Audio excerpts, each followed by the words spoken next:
எல்லாருக்கும் வணக்கம். எப்பா என்னப்பா எல்லாரும் நீங்களே சாப்பிட்றீங்க எங்களெலாம் விட்டுட்டு?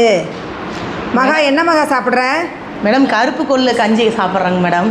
எடை குறைக்கிறதுக்குங்க மேடம், வெயிட் லாஸ் பண்ணுறதுக்குங்க மேடம். சரி, எவ்வளோ வெயிட் இருந்த, எவ்வளோ லாஸ் பண்ணியிருக்கிற, எத்தனை மாதமாக இது சாப்பிட்டுட்ருக்குற? 110 கிலோ இருந்தேங்க மேடம் நான். இப்போ 2 மாதமாக சாப்பிட்டு இப்போ வந்து 85 கிலோ இருக்குங்க மேடம் நான். பரவாயில்லையே. இதில் என்னென்னப்பா கலந்துருக்குது? அக்கா இதில் வந்து எங்கள் கம்பெனி மூலிமா வந்து எடப்பாடி கம்பெனிலேருந்து நாங்கள் வாங்கியிருக்கோம். அங்கே விளைச்சல் வந்து இந்த கருப்பு கொள்ளு வந்து அதிகமாக விளைச்சல் இருக்குது, சத்து நிறைஞ்சிருக்கிறதுனால கருப்பு கொள்ளும், கருப்பு கவுனி அரிசி, வெந்தயம், ஜீரகம், பச்சைப்பயிறு கலந்து நாங்கள் வறுத்து அரைச்சி செய்கிறோம்.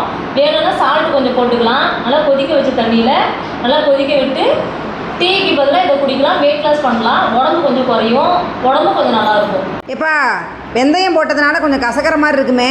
வெந்தயத்தை ஊற வச்சு முளைக்கட்டி வறுத்து அரைச்சோமா கசப்பே இருக்காது, நல்லா டேஸ்ட்டாக இருக்கும். எப்படிப்பா இருக்குது? இந்த கஞ்சி குடிக்கும்போது நல்லா கமகமன்னு வாசனையாகவும் இருக்குது, நல்லா டேஸ்ட்டாகவும் இருக்குங்க மேடம். இது எல்லாருமே குடிக்கலாம்.